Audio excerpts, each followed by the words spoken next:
On April 16, 2014, Nigeria stood as the second largest economy in Africa, far behind South Africa.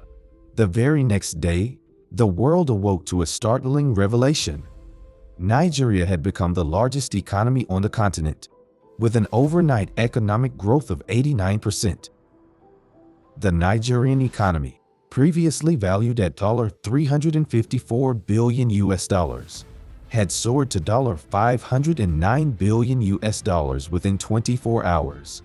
The average income of a Nigerian seemed to leap from $1,500 to $2,688 overnight. So, what happened?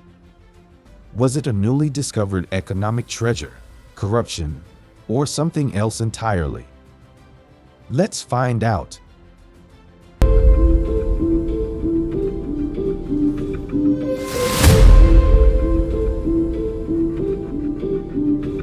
To understand this overnight miracle, we need to delve into how a country's gross domestic product, GDP, is calculated.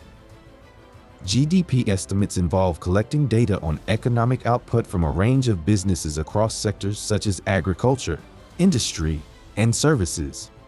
But this isn't enough.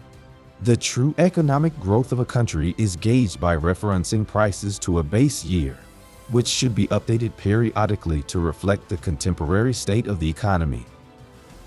On April 6, 2014, Nigeria's GDP was still calculated using 1990 as the base year. However, on April 7, the base year was updated to 2010, causing a significant shift in the GDP figures. Can a simple change in the base year result in such a dramatic change in GDP figures? How could this be? Is it corruption at play? Here's why Nigeria's case is unique. The International Monetary Fund, IMF, generally recommends that countries update their base years at least every 5 years. Nigeria had delayed this update for so long that the old GDP numbers had become completely unreliable and obsolete. When calculating GDP, the importance of each sector is based on its contribution to the economy in the base year. Because Nigeria had not updated its base year for so long, it was still heavily weighting sectors that were no longer as relevant in 2014. For example, in 1990, Nigeria's state-owned telephone company had only a few 100,000 customers. By 2014, the country boasted 120 million mobile phone subscriptions. Despite this, based on the 1990 data, the telecom sector accounted for less than 1% of the GDP. With the updated numbers, it surged to around 10% of the total GDP. Another significant update was in Nigeria's motion picture industry, Nollywood, which had not been significant in 1990 but accounted for around 1.5% of GDP in 2014.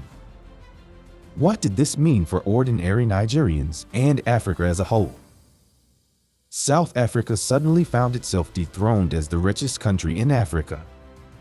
Yet, for most Nigerians, life did not change overnight. The majority of the population continued to live on less than $1 a day.